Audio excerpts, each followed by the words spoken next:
ఉద్యోగాలు ఇచ్చే స్థాయికి మహిళలు ఎదగాలని హోంమంత్రి అనిత అన్నారు. మహిళలు, విద్యార్థినులు ధైర్యంగా ముందుకు నడవాలని సూచించారు. ఎవరైనా ఏదైనా అడిగితే నో చెప్పడం అలవాటు చేసుకోవాలన్నారు. విజయవాడ సిద్ధార్థ ఆడిటోరియంలో తరుణీ తరంగాలు ఆధ్వర్యంలో నిర్వహించిన 6వ మహిళా ఫెస్ట్ 2026లో రాష్ట్ర మహిళా కమిషన్ చైర్పర్సన్ రాయపాటి శైలజతో కలిసి హోంమంత్రి పాల్గొన్నారు. మహిళాభివృద్ధి కోసం కృషి చేస్తున్న తరుణీ తరంగాలకు కావలసిన సహకారం ప్రభుత్వం నుంచి పూర్తి స్థాయిలో అందిస్తామని అనిత అన్నారు. మేమేమనుకుంటామంటే పలానా దగ్గర మేము ఉద్యోగం చేయాలి అనుకుంటాం. కానీ నేను చెప్పేది ఏంటంటే ఉద్యోగాలు ఇచ్చే పొజిషన్కి ఈరోజు మహిళలు రావాలి అన్నది ఈ తరుణి తరంగాల తాలూకా ఒక థీమ్ కింద మనం అందరం కూడా పెట్టుకునే పరిస్థితి రావాలి. ఎందుకంటే అవకాశాలు ఉన్నాయి. మహిళా క్రికెట్ చూసే వాళ్ళే ఉండేవారు కాదు.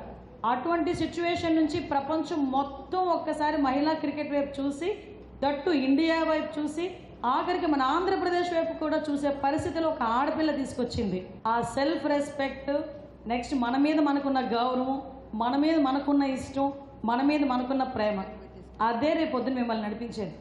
అంతే తప్పించి ఎవరి గురించో మనం చేస్తే అక్కడతో కట్ అవుతుంది. వాళ్ళు కనుక నో అన్నారంటే అక్కడతో కట్ అవుతుంది. ఇప్పుడు సక్సెస్ అయిన వాళ్ళందరూ కూడా అదే చేశారు.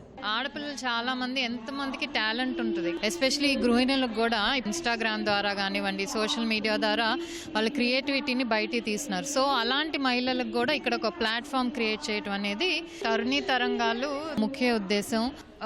అన్ని రంగాల్లో మహిళలు ముందుకెళ్తున్నా కూడా ఇంకా కొన్ని చోట్ల అత్యాచారాలు కానివ్వండి, లేకపోతే పనిచేసే ప్రదేశాల్లో లైంగిక వేధింపులు కానివ్వండి, ఇలాంటివి కూడా జరుగుతున్నాయి. సో వీటి మీద ముఖ్యంగా డిస్కషన్స్ అండ్ వివిధ రంగాల్లో ఉన్న మహిళలు వాళ్ళ అనుభవాలు, దాన్ని ఎలా ఓవర్కమ్ చేశారు, ఇన్స్పైరింగ్ లైఫ్ స్టోరీస్ తీసుకొని అది విద్యార్థులకు కానివ్వండి, ఇంకా ఇప్పుడు ఎదగాల్సిన వాళ్ళకి అది ఒక ప్లాట్ఫామ్ లాగా ఇదంతా కూడా క్రియేట్ చేయడం జరిగింది.